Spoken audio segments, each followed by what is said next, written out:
벤츠 GLE 450 포매팅 모델입니다. 전면부의 큼직한 그릴 그리고 헤드램프가 개인적으로 이전에는 약간 좀 순둥해서 아쉬웠었는데 페이스리프트를 통해서 훨씬 더 세련되고 멋진 모습으로 돌아왔죠. 네, 오늘 시승은 메르세데스 벤츠 공식 딜러 KCC 오토 한남 전시장에서 지원을 해 주셨는데요. 일단 전시장 규모가 좀 있는 편입니다.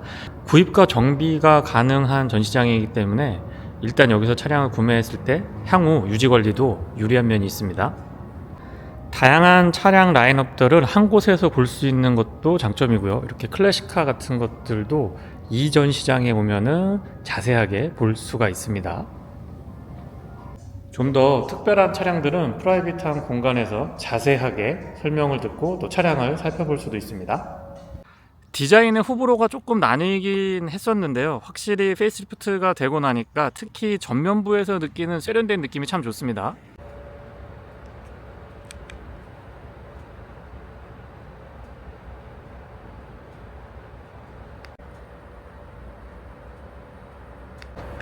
키 언락을 했을 때 바깥쪽에서도 확연하게 보이는 벤츠의 엠블럼을 형상한 퍼들램프는 진하고 분명한데요. 의외로 손잡이 쪽에 간접 조명이 포함이 안 되어 있습니다. 도어를 열어보면 리플렉터도 없고요. 리플렉터가 이쪽에 있네요. 여기 붉은색으로 표시가 되어 있고, 야간에 벤츠 레터링에 LED로 조명도 밝은 편입니다. 풋램프도 굉장히 밝은 편에 속하고요. 실내등은 모두 LED 구성이고 앰비언트 라이트는 앞뒤 도어 그리고 크러쉬패드 중앙에 가늘고 길게 진한 편입니다. 앰비언트 라이트와 풋램프가 적절히 조화를 이루고 있어서 야간에 실내 분위기가 좋습니다. 특히나 크러쉬패드 중앙에서부터 앞좌석 도어로 쭉 연결되는 가늘고 길게 그러면서 진하게 되어 있는 앰비언트 라이트는 최근 벤츠 차량들의 공통적인 모습이죠. 멀티빔 LED는 광원의 폭과 직진성 모두 다 좋은 편이고 특히나 상향으로 전환을 했을 때에 쭉 뻗어나가는 느낌이 다른 차량들과 구분되는 것 같습니다. 상향등과 하향등 그리고 비상등까지 모두 다 점등시킨 상태고요. 4개로 구분되어 있는 DRL과 그 다음에 위에 길게 뻗어 있는 DRL 2개로 되어 있는데 위에 길게 뻗어 있는 부분은 방향지시등과 그 기능을 같이 하고 있습니다. 아웃사이드 미러 커버에도 LED 타입의 방향지시등 챙겨뒀고요. 별도의 안개등은 구성되어 있지 않습니다. 광원의 폭과 직진성 모두 다 좋은 편이지만 특히나 상향에서 길게 뻗어나가는 이 직진성이 매우 인상적이었어요. 테일램프와 방향지시등, 번호판, 보조등까지 모두 다 LED 구성이고요.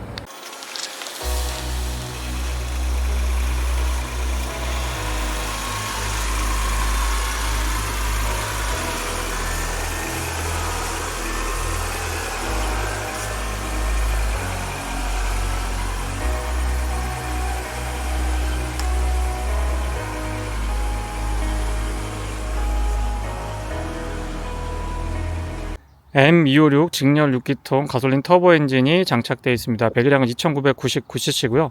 최고 출력은 381마력, 토크는 51kg/S입니다. 구지 트루닝이 매칭을 이루고 있고 상시 4륜구동이죠. 측면에서의 비례감이나 균형감 같은 경우는 처음 나왔을 때부터 이 바디가 처음 등장했을 때부터 좋은 반응이었고요. 휠 베이스가 넉넉하기 때문에 전체적으로 측면에서 비례감이나 균형감이 좋습니다.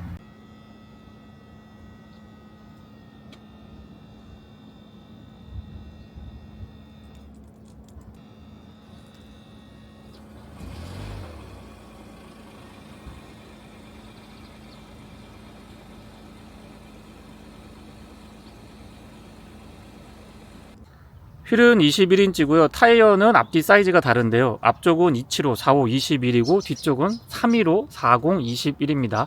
휠 아치 부분도 바디 컬러랑 같이 도색을 해줘서 도시명 SUV의 느낌을 잘 구현을 해줬고요. 측면에 러닝 모듈은 상단이 알루미늄으로 덧대져 있는데 이런 부분들은 스포티하면서도 세련된 느낌을 잘 표현을 해주죠. 아웃사이드 미러는 정통적인 고정 방식을 채택을 해주고 있고 유리 주변부에는 크롬으로 이 몰딩을 처리해주고 있는데 반딱반딱하지 않고 약간 매트한 느낌이 단단해 보이고 더 고급스럽죠. 루프렉도 은색으로 표현을 해주고 있는데 역시 반딱반딱하지 않고 약간 매트한 느낌 가져가고 있습니다. 주유구 커버는 푸시 타입이고요. 안쪽에 캡을 많이 돌리지 않아도 되기 때문에 사용이 편리합니다. 후 측면에서는 전면에서 봤을 때보다 차량의 덩치가 조금 더 커 보이는 느낌이 있고요. 비례감이나 균형감 같은 것들은 여전히 좋은 모습 보여주고 있습니다. 뒤쪽에서의 느낌은 안정감이 높은 중대형 SUV의 느낌을 잘 표현을 해주고 있는데요. 특히 위쪽이 좁빗하면서도 아래쪽으로 내려올수록 이렇게 푹 퍼지는 그런 느낌들이 차량의 안정감을 훨씬 더 높여주고 있습니다. AMG 스타일의 이 뒤쪽 A프론 같은 경우도 세련된 느낌을 잘 구현을 해주고 있고요. 스포일러도 큼직하게 잘 자리하고 있고, 글쎄요, 개인적으로는 스포일러를 조금 더 키우고 이 뒤쪽에 있는 와이퍼를 위쪽 안쪽으로 밀어 넣었으면 이 뒤에가 훨씬 더 깨끗하고 고급스럽지 않았을까 싶은 생각이 있습니다. 벤츠 엠블럼 아래쪽을 살짝 누르면 전동 테일게이트 작동을 하고요. 각도 조절도 가능한 걸로 알고 있습니다. 트렁크 공간은 여유가 참 좋은 편이고, 특히나 이 안쪽에 내장재가 진심인 것 같습니다. 좀 두툼하게 이 카펫 같은 것들 잘 적용을 해줬고요. 에어 서스펜션이 장착이 되어 있기 때문에 큰 짐을 싣고 내릴 때 차고 조절 물론 가능합니다. 뒤쪽에서 전동으로 이렇게 하면은 시트를 접을 수가 있거든요. 앞쪽으로 한번 밀어 볼게요. 시트를 쭉 접어 보면, 예, 공간 자체가 굉장히 넓습니다. 역시 사이즈가 있는 SUV이기 때문에 큰 짐을 싣고 나르는데도 부족함이 없고요. 또 차박이나 솔캠 같은 거 즐기시는 분들한테도 참 좋은 공간이 될 수 있을 것 같습니다. 실내등은 LED인데 운전석 뒤쪽에만 있고요. 공간이나 크게 생각하면은 조수석 뒤쪽도 있었으면 좋겠습니다. 그물망 같은 것들은 좋은데 이 공간이 그렇게 많이 넓은 거는 아닙니다. 요걸 이렇게 바닥을 들여 올려 보면은 되게 두툼합니다. 되게 두툼하고 이 아래쪽에 공간이 깊고 굉장히 넓어요. 그래서 여기에다가 잔짐 같은 것들 충분히 넣고 다니시면은 트렁크 공간 자체는 깔끔하게 유지할 수가 있습니다. 펑크 수리킷하고 약간의 공구 넣을 수가 있고요. 그리고 여기 12V 파워 아울렛이 여기 있군요. 여기 이렇게 커버가 되어 있습니다. 고리 같은 것들도 꼼꼼하고요. 시트백 접었다가 원상복귀 할 때도 이렇게 레버를 쭉 당겨주면 됩니다. 당겨주면은 전동으로 등받이 각도 조절하고 슬라이딩도 다 가능합니다. 그리고 지금 보셨던 것처럼 헤드레스트가 올라갔다 내려갔다 하는 것까지 다 전동으로 지원을 해주고요. 수동으로 손잡이 같은 것들은 여기에 이렇게 꼼꼼하게 잘 챙겨뒀고, 요 램프 참 아이디어 좋죠. 위쪽에서는 아래쪽을 비춰주고 뒤쪽에서는 리플렉터의 역할을 해주거든요. 버튼 누르면 전동 테일게이트 닫을 수가 있고요.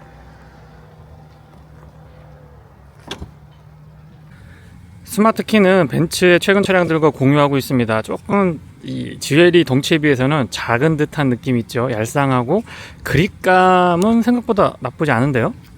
바깥쪽 도어 손잡이와 스마트 키락 원납 기능은 뒤쪽에도 음각 처리가 되어 있고요. 앞쪽에도 물론 적용이 되어 있습니다. 파워도어가 적용되어 있어서 살짝 닫으면 꾹 당겨주는데, 이런 것들도 안전하면서도 고급스러운 느낌을 잘 표현을 해주고 있습니다. 실내는 넓고 역시 안락하면서 고급스러운 느낌들 가져가는데, 가죽이 또 딱 이렇게 눈으로 보더라도 질감이 되게 좋아 보여. 만졌을 때도 그렇지만은요. 파노라마 타입 썬루프는 유리 면적이 워낙 넓어서 2열에서도 충분한 개방감을 느낄 수가 있습니다. 도어 디자인은 최근 벤츠 차량들에서 공통적으로 보이는 느낌을 가지고 있는데, 이런 소재 같은 게 한 단계 업그레이드가 분명히 돼 있죠. 시트 메모리는 3개까지 가능하고 열선하고 통풍 3단으로 조절되고, 운전석에서 조수석을 조절할 수가 있습니다. 부메스터 사운드 시스템 채택해주고 있고요. 조금 특이한 점이 이 도어 캐치 안쪽에 락 언락을 할 수 있도록 구성을 해놨는데 약간의 적응이 필요하기도 했습니다. 윈도우 컨트롤은 올 오토 타입이고요. 매폭의 크기 좋고 각도도 나쁘지 않으면서 이 안쪽 이렇게 만져보면 이런 마감 같은 것들도 참 꼼꼼하죠. 전동 테일게이트 동작할 수 있도록 스위치 마련해 뒀고요. 플레이트 상단에 알루미늄 덧대져 있는데 메르세데스 벤츠 레터링 부분은 흰색으로 LED 조명이 포함이 되어 있습니다. 대부분의 시트 컨트롤은 이쪽에서 헤드레스트의 이 높낮이 조절까지도 가능한데요. 럼버 서포트만큼은 요 아래쪽에 벤츠가 고수하는 것 같더라고요. 시트는 딱 보면은 뭐가 그렇게 막 편해 보이거나 그러진 않은데 생긴 거에 비해서는 굉장히 편했고요. 안장의 날개 부분은 많이 올라와 있지 않아서 승하차가 편리했고, 등받이의 날개 부분은 많이 올라와 있기 때문에 몸을 아주 잘 잡아줬습니다. 가죽의 패턴도 독특하고 만졌을 때 질감이 독특한데 고급스럽고 부드럽고 편안한 거는 분명한 것 같습니다. 센터 터널은 약간 있게 자리하고 있고요. 카펫 재질로 되어 있는 실내 내장도 고급스럽고 꼼꼼합니다. 페달은 오르간 타입이고, 여기 금속하고 고무가 혼합되어 있으면 더 좋았을 것 같아요. 풋레스트는 커버를 조금 더 적극적으로 해줬으면 하는 바람이 있고요. 틸팅 앤 텔레스코픽은 전동 4웨이 지원해주고, 스티어링 휠의 열선은 온오프만 됩니다. 로터리 타입으로 조명 스위치 갖추고 있고요. 3스포크 타입의 벤츠 핸들은 가운데가 원형이기 때문에 스포티한 느낌, 그리고 약간 클래식한 느낌들을 동시에 구현해주고 있습니다. 다만 차량의 가격대가 1억이 넘어가기 때문에 여기 에어백 부분을 가죽으로 해줬으면 조금 더 좋았을 것 같아요. 시동은 버튼 타입이고요. 오토 스탑앤고 컨트롤과 같이 자리하고 있습니다. 이 초기 시동 시의 느낌을 전해드리면 정말 조용하거든요. 직렬 6기통 엔진 자체가 조용한 것도 있습니다만은 이 통합형 ISG가 48V EQ 부스트가 그런 데서도 또 한몫 단단히 거들고 있는 게 아닌가 싶은 생각도 듭니다. 클러스터는 12.3인치인데요. 굉장히 진하고 또렷해서 고해상도기 때문에 인지할 때 도움이 많이 되고요. 클러스터의 디자인 변경은 다양한 형태로 가능한데, 예를 들면 내비게이션 전체를 화면에서 볼 수도 있거든요. 이렇게 내비게이션을 다 켜서 볼 수도 있고요. 그리고 여러가지 이 디자인 선택이 가능합니다. 클래식, 스포츠, 디센트 이런 것들도 다 선택할 수 있어서 운전자의 기호에 맞게 이 맞춤형으로 지원해 줄 수 있는 선택의 폭이 굉장히 넓습니다. 방향 지시등 소리도 한번 들려드려 보고요. 벤츠의 디테일은 이런 데서도 보이는데요. 아웃사이드 미러의 방향 지시등까지 표현을 해주고 있죠. 브레이크를 밟으면 가운데 스탑 마운트 램프, 그 스포일러 안쪽에 있는 브레이크 등까지도 이렇게 표시를 해줍니다. 비상등 스위치를 켜면 그것도 같이 표현해주죠. HUD는 화면에 잘 안 잡힐 것 같기는 한데 큼직하면서 또렷하고 또 다양한 정보들을 효율적으로 잘 담아주고 있습니다. 스티어링 휠 좌측에는 좀 전에 보여드렸던 클러스터 안쪽에 메뉴 구성하는 거 바꿀 수 있게 되어 있고, 아래쪽에 어댑티브 크루즈 컨트롤 가능하고요. 우측에는 인포테인먼트에 관련된 기능들 컨트롤할 수 있습니다. 물론 패들 시프트도 잘 갖추고 있고요. 벤츠 최근 차량들 보면 이 스틱 타입 스위치가 허접한 건 아닌데 약간 좀 부실한 느낌이 드는데, 작동을 할 때 가벼운 건 좋거든요. 근데 이 차량의 고급감을 감안을 해보면 저는 그렇게 선호하는 편은 아닙니다. 조금 더 고급스러운 또 다른 형태로 표현을 해줬으면 더 좋지 않았을까 싶은 생각이 들어요. 메인 디스플레이도 역시 12.3인치인데 이 두 개가 이렇게 나란히 쭉 연결이 되거든요. 그래서 그런 것들에 대한 일체감 좋고요. 저는 티맵, 안드로이드 오토 티맵을 위성 버전으로 해서 지금 연동을 시켜놨는데 역시 또렷하게 잘 보여줍니다. 메뉴 구성은 최근의 벤츠 차량들과 같고요. 컴포트 기능에서 이 에너자이징 컴포트라고 하는 부분이 있거든요. 그래서 리프레시부터 바이탈리티 여러 가지를 설정할 수가 있는데 실내 분위기 연출하는 걸로 이해하시면 됩니다. 앰비언트 라이트는 벤츠가 진심이죠. 언젠가부터 굉장히 화려해졌습니다. 시트 키네틱이라고 해서 고정된 형태로 있지 않고 시트의 포지션을 조금씩 변경시켜줘서 장거리 여행을 할 때 운전자의 피로도를 낮춰주는 그런 역할을 하고 있습니다. 그리고 공조장치는 1열과 2열을 각각 개별 컨트롤할 수 있게 되고, 공기의 질도 아주 미세한 것까지 다 체킹이 가능하도록 되어 있습니다. 물론 에어 밸런스 패키지라고 해서 이 향긋한 향을 은근하게 유지할 수 있도록 해주는 것도 있고요. 후진을 했을 때 어라운드 뷰 기본 포함이 되어 있고, 이 광각 처리되어 있는 부분에 왜곡이 적어서 그런 부분들은 확실히 좀 운전할 때 도움이 많이 됩니다. 증강현실을 사용을 해서 차 주변부가 어떤지 조금 더 입체감 있게 볼 수가 있고요. 오토모드로 그냥 해놓고 다니시면은 알아서 주변을 보여주니까 그런 부분들은 참 편하더라고요. 에어벤트는 마치 이게 뭔가 역할을 할 것 같은데 그냥 데코레이션이고, 이 아래쪽에 4개가 에어벤트의 역할을 해주고 있습니다. 앰비언트 라이트는 낮에 보더라도 굉장히 선명하네요. 토글 타입으로 스위치들이 쭉 있는데 공조장치 컨트롤할 때 굉장히 편했고요. 가운데에 비상등 스위치도 자리하고 있습니다. 스마트폰 무선 충전과 컵홀더는 이렇게 커버링이 가능한데 이 위에 텍스처 같은 것들도 와, 정말 이 차량의 그레이드가 이런 데서 느껴지는 것 같아요.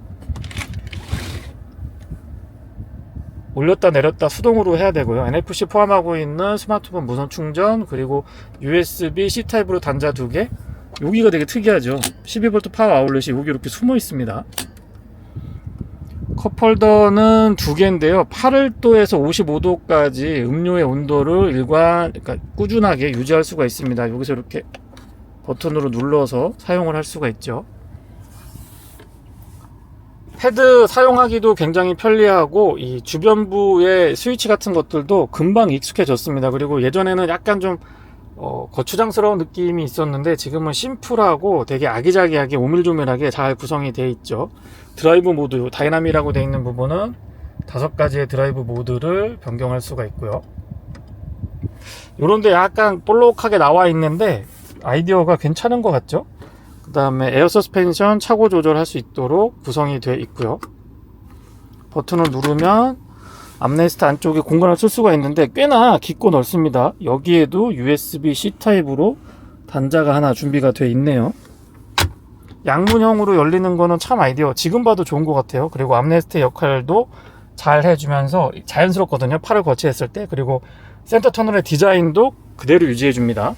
조석 수납은 잡아당기는 방식. 초반에는 약간 푹 떨어지는 것 같은데 서서히 내려오고요. 안쪽에 카펫 같은 거 재질 꼼꼼하고 좋습니다. 이 에어 밸런스 패키지가 포함이 되어 있는데 이 카트리지는 여기에 넣어주면 되고요. 공간 자체는 비교적 넉넉하게 확보 잘 해주고 있는데요. 선바이저 크기 굉장히 큼직하고 선바이저 크기에 비해서는 거울을 조금 더 키워줬으면 합니다. 클립도 꼼꼼하고 위쪽에 LED 조명하고 거울 커버는 연동되어 있습니다. 거울이 너무 높이가 좀 낮아요. 이렇게 좀 높았으면 좋겠습니다. 실내 등은 모두 LED 구성이고요. 썬루프는 틸팅하고 아웃슬라이딩으로 유리가 넘어가는데요. 유리 면적이 굉장히 커서 작동하는데 시간이 걸립니다. 하지만 개방감이 좋기 때문에 저는 얼마든지 기다려줄 용의가 있고요. 이너 커튼까지 전부 다 전동으로 풀 지원을 해주고 있습니다. SOS 콜 포함이 되어 있고요. 실내 거울은 투명하게 테두리 부분을 처리해주고 이 베젤이 얇기 때문에 실제보다 시야각이 좀 시원시원하고 넓어 보이기도 합니다. 아웃사이드 미러는 크기에 비해서 보여주는 부분이 좋고요. 특히나 한 5분의 1 정도 외곽 부분에 광각 처리가 좀 강하게 들어가 있기 때문에 시야가 답답하다라는 느낌, 그리고 사각지대의 불편한 느낌들은 적고요. 뒷좌석입니다. 도어 개폐가 큰 편이고 유리는 끝까지 깔끔하게 내려갑니다. 이너 커튼 같은 거 수동이지만 있었으면 좋겠고요. 등받이 각도 조절, 헤드레스트의 높이, 그리고 안장의 이 슬라이딩 기능까지 전동 지원해주고 있고요. 열선만 3단으로 가능하고 아쉽게도 통풍 시트는 빠져 있습니다. 디자인은 앞쪽하고 같고 외포켓이 굉장히 큼직하죠. 바닥 공간은 평평하고 가운데 턱이 높지 않기 때문에 성인 남성 3분이 앉아도 크게 부족한 공간은 아니고요. 다만 시트 형상 자체를 보면 성인 남성 2명이 그냥 편안하게 장거리 이동할 수 있게 그렇게 만든 차량이라고 보시면 됩니다. 운전석 뒤쪽은 가장 앞으로 당기고 시트의 각도, 등받이 각도도 서 있는 상태고요. 그리고 헤드레스트는 끝까지 올려봤습니다. 어느 정도 변화가 되는지 폭을 보여드리려고 한 거예요. 그리고 운전석 뒤쪽 의자는 가장 뒤로 보내놓고 등받이 각도도 눕혀놓은 상태입니다. 이 정도의 조절폭을 보여주고요. ISO 픽스 기본 적용돼 있고 암레스트는 여기는 좀 아쉬운데요. 이 정도 차량이면 사실상 덮어 있다가 사용할 때만 펼치는 방식, 벤츠가 예전에 뭐 앞에서 슬라이딩 되는 것도 있고 여러 가지 있거든요. 그런 형식이면 좋겠습니다. 헤드레스트는 가운데는 조금 작고 그렇게 편안하다고 볼 수는 없었어요. 에어벤트 가운데 위치하고 있고 물론 이 B필러 기둥에도 이렇게 에어벤트를 갖춰놨습니다. 발공간은 바닥하고 앞좌석 안장 이 하단 부분 하구에 높이가 어느 정도 확보가 되어 있어서 넉넉하고요. 운전석 뒤, 조수석 뒤 각각 온도 조절이 가능합니다. 포지션 설정, 바람의 세기 조절 가능하고요. 아래쪽에 약간의 수납이 있고 그 아래쪽으로는 USB-C 타입으로 충전 단자 2개 갖춰 두고 있습니다.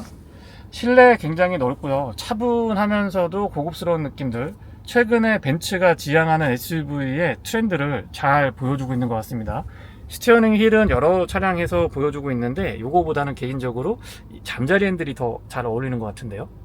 도심에서 주행을 할 때 크기에 대한 부담감은 분명히 있습니다. 좀 퉁퉁하고 넙대대한 그런 느낌이 들거든요. 하지만 이 실내 공간의 여유, 그리고 차체의 안정감 같은 것들에서 충분히 상쇄될 수 있다는 점도 말씀을 좀 드려보고 싶습니다. 힘에 있어서의 여유도 좋죠. 이 차는 381마력에 토크가 51kg/m 정도 발휘를 하고 있는데 300D하고 토크 면에서 한 4, 5 정도밖에 차이가 안 나거든요. 마력은 물론 이 가솔린 내연기관이 좀 높기는 한데요. 그래서 힘에 있어서의 부족함은 전혀 느껴지지 않았습니다. 복합 기준으로 연비는 8.5km, 도심에서는 7.7, 고속도로에서는 9.7km인데요. 100% 도심 주행만 했을 때의 6km 후반에서 7km대 초반 정도의 실연비를 보여줬습니다. 물론 에코 모드 놓고 발컨 써서 정말 연비에 신경을 많이 쓰게 되면은 7km대 중후반의 연비도 어렵지 않게 볼 수 있었다라는 점도 말씀을 좀 드려보고 싶네요. 48V EQ 부스트가 장착이 돼 있죠. ISG2라고 해서 오토 스탑앤고 작동하는 부분이 이 소음하고 진동도 굉장히 잘 억제가 돼 있고요. 스무스하게 이 시동이 꺼졌다 켜졌다 꺼졌다 하기 때문에 이 오토 스탑앤고가 약간 불편하셨던 분들한테는 한 단계 진화한 모습을 분명히 보여주고 있다고 봅니다. 물론 저도 이제 그 부분에 좀 민감한 편이었는데 이 모델에서 2세대 통합형 스타터 제너레이터가 장착이 되어 있는 차량들을 시승해 볼 때마다 이제는 뭔가 좀 달라졌구나. 그리고 본격적인 전기차나 이 PHEV나 하이브리드로 가기 전에 과거의 내연기관에 48V EQ 부스트가 장착이 되어 있는 차량들을 선택한다라고 하면 현 시점에서 현실적이면서도 꽤 매력적이고 괜찮은 대안이라고 생각이 됩니다. 액티브 디스턴스 어시스트 디스트로닉하고 이 통합형 ISG2 스타터와 제너레이터가 통합되어 있는 이 시스템하고의 매칭이 참 좋은데요. 이 타력 주행이라고 하던가요? 내리막에서 가속 페달을 놨을 때에 차가 이렇게 좀 흘러가는 듯한 느낌, 그런 데서 에너지 세이브가 굉장히 많이 되거든요. 이런 소소한 부분들까지 참 신경을 많이 써줬고, 그런 에너지 세이빙이 될 때 뭔가 좀 기분 나쁜 반응이라든가 불편한 반응 같은 것들이 있으면 차량 그레이드에 약간 안 어울리는데 아주 적절하게 잘 대응을 해주고 있습니다. 거슬리는 게 없어요. 측면의 이중접합 차음 유리도 아닌데 공명음이나 풍절음 같은 것들에 대한 대응이 좋습니다. 아무래도 이 창문을 여닫을 때 보면 이 실링 같은 것들이 굉장히 치밀하거든요. 문도 파워도가 적용되어 있긴 합니다만은 이 꽉 닫았을 때에 뭔가 좀 꽉 맞아지고 잡아지고 좀 빡빡하게 채워진다라는 느낌을 받게 되는데, 그런 부분들 때문에 소음하고 진동 부분에서도 뛰어난 모습을 보여주고 있습니다. 측면에서의 풍절음, 공명음은 물론이고 노면에서 올라오는 타이어 마찰음이나 기타 여러 가지 잡소리 같은 것들도 상당히 잘 억제가 되어 있는데요.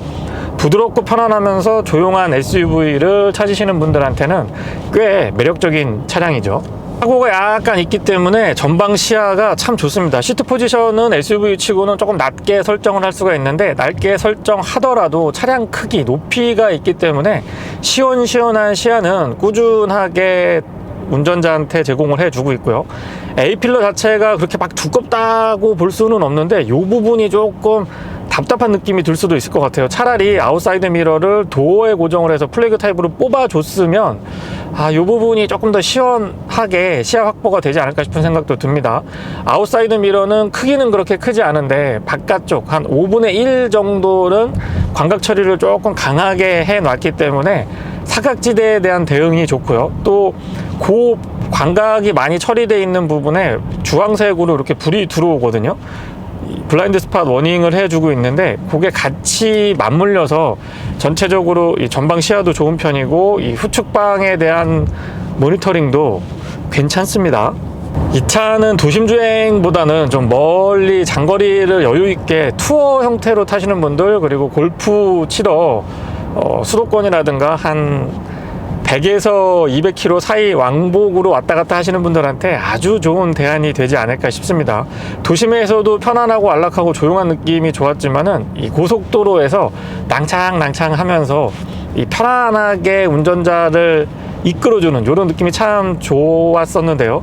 에어 서스펜션을 갖춘 차량들은 도심 주행도 도심 주행이지만 특히나 이런 이 장거리 주행 그리고 고속도로에서 편안한 느낌이 일반 서스펜션하고는 확실하게 차별화되는 것 같습니다.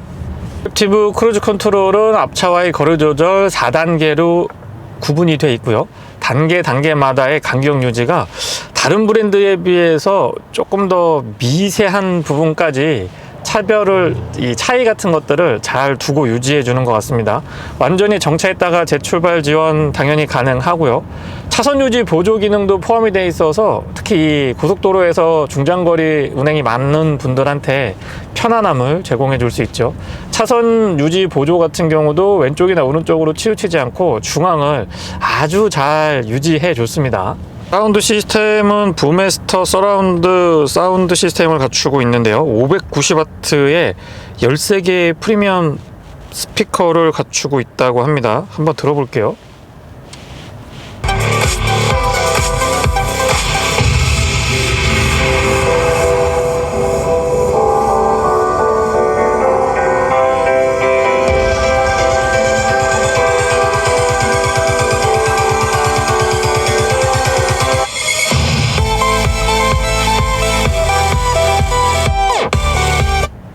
이 고음, 중음, 저음대의 밸런스가 좋고요. 특히 고음에서의 찰랑찰랑한 느낌, 중음과 저음에서 단단하게 잘 잡아주면서도 둥둥둥둥둥 울려주는 이런 느낌들이 좋습니다. 뭔가 좀 사운드가 풍부하다라고 표현을 드려볼까요?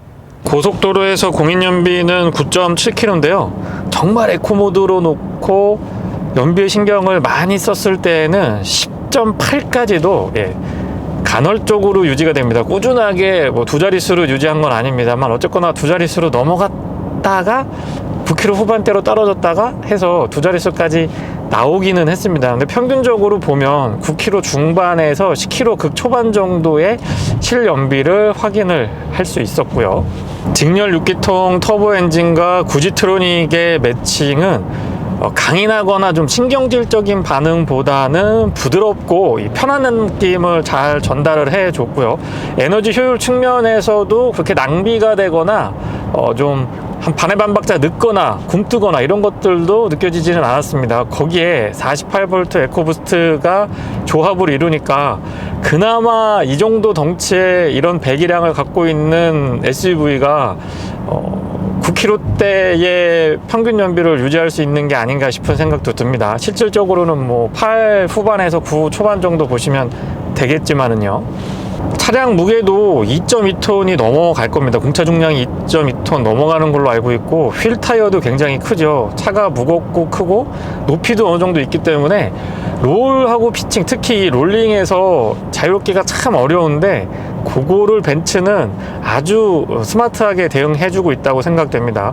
에어 서스펜션이 꽤나 오랜 기간 만들어 왔기 때문에 그간에 축적된 노하우를 가지고 이제는 내구성도 이전과는 많이 달라졌다라고 제가 오너분들한테 전해 들었고요. 실제로 차량을 운행해 봤을 때의 이 에어 서스펜션의 반응도 쫀득하고 좀 탱글탱글한 느낌이 들거든요. 요거를 차량을 장기간 유지했을 때에도 그 유지했을 때의 쉽사리 좀 성능이 저하되거나 승차감이 기존보다는 많이 좀 물컹해지거나 이런 변화도 굉장히 좀 더디게 일어난다라고 합니다. 어쨌거나 지금 시승 차량 기준으로 말씀을 드려보면은 롤하고 피칭에 대한 억제가 뛰어난 편이고 부드럽고 출렁거린다라는 느낌보다는 쫀쫀하고 탄력이 있으면서 조금은 단단한 느낌마저 전달을 해주네요. 브레이크의 반응은 초반부터 담력이 꾸준하고요. 담력은 꽉 잡아주면서 든든한 반면에 이 조작했을 때에는 페달을 밟았을 때 되게 부들부들합니다. 이 차의 컨셉 자체가 전체적으로 뭔가 좀 뻑뻑하고 약간 좀 타이트한 느낌보다는 헐렁한 건 아닙니다만은 부드럽고 좀 편안한 느낌? 쫀득하고 부드러운 쪽이지 브레이크도 그렇고 승차감도 그렇고 전체적으로 이런 거 조작했을 때도요. 단단하고 불편한 쪽하고는 거리감이 있습니다. 급하게 차선 변경 같은 걸 해봐도 휘청휘청 하지 않고 한번 슥 움직였다가 바로 또 자세를 잘 잡아주기 때문에 그런 부분에서의 안정감도 좋고요. 스펜션은 앞쪽에 WC1, 뒤쪽에 멀티링크 타입을 채택해주고 있는데 전체적으로 부드럽고 유연한 승차감을 유지하는데 포커스가 맞춰져 있지 않나 싶습니다. 물론 과격한 핸들링을 하더라도 차체가 쉽게 흐트러지거나 불안하거나 불편한 느낌들이 많이 전달되지는 않았지만은요, 100km는 9단 수동으로 고정을 했을 때 1480, 1500rpm이 조금 안 되는 엔진 회전수에서 구현이 됩니다. 비교적 낮은 rpm에서 기준 속도를 구현해주고 있기 때문에 소음 진동 그리고 연비 측면에서 조금 더 보존을 받을 수가 있겠죠. 드라이브 모드는 총 5가지 되어 있습니다. 사용자 설정, 인디비듀얼 모드 있고요, 스포츠, 컴포트, 에코, 그리고 오프로드 모드가 있는데, 오프로드 모드에서는 모래밭에 빠졌을 때 차를 빼내려고 할 때 왜 가끔 이 온라인에서 보면 짤 같은 거 돌아다니는데 차가 이렇게 출렁출렁 하는 거 나오잖아요. 그 기능이 연동이 됩니다. 스포츠 모드에서 킥다운 같은 거 해보면 이전과는 사뭇 다른 느낌이 전달이 되는데, 엔진의 회전 질감은 그 와중에도 꾸준히 부드러우면서도 강인함을 동시에 보여주고 있습니다. 배기음은 상대적으로 많이 좀 묻혀 있기 때문에 밋밋한 느낌도 들긴 합니다만은, 엔진의 이 카랑카랑 부드러우면서도 카랑카랑한 맛이 정말 매력 있는데요. 물론 이 드라이브 모드 간의 편차가 분명히 존재하긴 합니다만은, 워낙 차가 조용하고 부드러운 세팅을 가지고 있어서, 그런 성격을 가지고 있다 보니까 다른 차량들에 비해서는 막 이 드라마틱한 변화다라고 표현하기는 조금 어려울 것 같긴 합니다. 차량 무게나 덩치가 상당한데도, 물론 와인딩 로드에서 본격적인 스포츠 드라이빙을 즐길 수 있는 그런 컨셉의 차량은 아닙니다. 하지만 어느 정도까지는 차량의 컨셉을 감안해 봤을 때 이 코너링에서 버텨주는 것들도 든든한 맛이 있고요, 나름의 날카로운 느낌. 왜냐면 전륜의 WC1이 이런 데서 그 역할을, 그 기능을 톡톡히 발휘해주고 있다고 생각이 되는데, 약간의 날카로운 느낌들마저 전달이 됩니다. 무겁고 덩치가 어느 정도 있지만 킥다운 같은 거 했을 때의 반응은 한 반에 반박자 정도 살짝 아쉽기는 한데, 거칠면서 이 기분 나쁜 그런 힘이 아니고요, 두둑하면서 부드러우면서 이렇게 쭉쭉 밀어주고 당겨주는 이런 느낌들이 아주 매력 있습니다. 출렁출렁하지 않고요, 이 타이어 스펙에서도 어느 정도 차량을 잡아주고 있다라고 생각이 들지만, 에어 서스펜션의 세팅 자체는 벤츠 인정해주고 칭찬을 아끼지 않고 싶습니다. 아주 마음에 드는데요. 안드로이드 오토, 애플 카플레이 무선으로 연동이 가능하고요. 현재 저는 안드로이드 오토 T맵을 무선 연동해서 사용을 하고 있는데, 목적지 설정을 하게 되면 메인 디스플레이 그리고 클러스터 안쪽에 요약된 정보를 보여주고요. 그리고 HUD, 큼직한 HUD 안쪽에도, 화면에 아마 작게 나올 것 같기는 한데, 큼직한 HUD 안쪽에도 요약된 목적지 정보를 보여주고 있습니다. 길 안내 정보를 확인할 수가 있죠. 고속도로 포장이 아스팔트가 아닌 지금처럼 터널 안에서 시멘트 포장이면 정말 소음 진동, 특히 이 소음이 많이 올라올 수밖에 없거든요. 근데 억제력이 대단합니다. 소음 진동에 대한 부분은 이 노이즈 캔슬링도 포함이 되어 있는 걸로 알고 있는데요, 그런 기능들까지 포함을 해서 전체적으로 참 안락하고 조용한 실내를 유지해 줍니다. 타이어 스펙이 상당한데 뒤쪽은 300 시리즈가 넘거든요. 그런데도 불구하고 이 정도의 소음 진동 유지한다라는 거는 차량 가격에 참 잘 어울리는 정도라고 보여집니다. 차량은 기본적으로 후륜 베이스의 4륜 구동을 채택해주고 있는 걸로 알고 있는데, 스티어 성향은 후륜 차량들에서 느끼는 스티어가 발생하는 것 같긴 합니다만은, 제가 느꼈을 때는 거의 뉴트럴에 가까운 것 같아요. 그만큼 이 구동력 배분이라든가 서스펜션의 세팅 자체가 안정감 위주로 잘 되어 있고요. 자세 제어 장치나 여러 가지 전자 제어 장비들의 개입이 매우 적극적인 편이기 때문에 일반적인 저 같은 운전 성향이나 운전 실력을 갖고 있는 분들이 와인딩에서 조금 속도를 높인다고 하더라도 이 차의 스티어 성향은 저는 거의 뉴트럴에 가깝다고 생각이 됩니다. 그리고 이 무게랑 덩치를 감안했을 때 코너링이 어떻게 이렇게 안정감 있게 구현을 할 수 있는지 모르겠네요. 이 부분은 정말 대단한 것 같아요. 하드코어한 스포츠 성향을 갖고 있는 오너한테 어울리는 차량은 분명히 아닙니다. 하지만 차량 컨셉을 감안해보면 나름의 스포티한 감각들도 잊지 않고 요소요소에 잘 챙겨줬다라고 하는 부분들 언급을 좀 드려보고요. 국도 구간에서 주행을 할 때도 이 노면이 불규칙하거나 뭐 갈라져 있거나 이런 데에 느낌들을 그대로 운전자한테 스트레스로 다가오지 않게 해주고, 많이 차량에 좀 표현이 그렇습니다만은 먹는다고 표현을 해볼까요? 차량이 많이 상쇄시켜 주기 때문에 그런 부분에서 부담감 같은 것들도 없고요. 또 워낙 이렇게 차량이 잘 상쇄시켜 주다 보니까 운전자가 느끼는, 오너가 느끼는, 그리고 탑승객들이 느끼는 만족도는 높을 수밖에 없는 차량입니다. 과속 방지턱 같은 걸 넘어보거나, 지금처럼 도로가 파여 있는 데를 다니더라도 출렁출렁하거나, 그렇다고 또 너무 이렇게 탁탁 쳐주거나 이러면 불편할 수 있는데, 적당하게 부드럽게 텐션을 갖고 있으면서도 편안함을 유지시켜주는 이런 세련된 승차감은 분명히 GLE의 매력인 것 같습니다. 좁은 구간에서 차량을 이동하려고 할 때는 조금 신경이 쓰이는 거는 사실입니다. 아무래도 높이가 있어서 시야가 좋기는 한데 폭이 좀 있다 보니까 신경을 쓸 수밖에 없는 것 같아요. 그리고 지금 주행하는 이 구간이 정말 도로가 안 좋거든요. 참고로 제가 계속 얘기를 하면 언젠가는 이 도로 정비를 좀 해줄 거라고 기대를 조금 해보고 있습니다만, 크랙도 심하고 파여있기도 많이 파여있고 막 울렁울렁해요. 울렁울렁한데 요런데 이렇게 지나보더라도 출렁거리거나 이렇게 막 부담스러운 움직임이 아니고 스무스하게 잘 받쳐줍니다. 물론 어떤 분들은 노면을 솔직하게 읽지 않고 너무 많이 상쇄시켜 주니까 좀 운전하는 맛이 덜하다 이렇게 표현하시는 분들이 계신데, 개인적으로 제 성향에는 이런 서스펜션이 더 잘 맞는 것 같더라고요. 네, 이상 메르세데스 벤츠 GLE 450 모델의 시승기였습니다. 고맙습니다.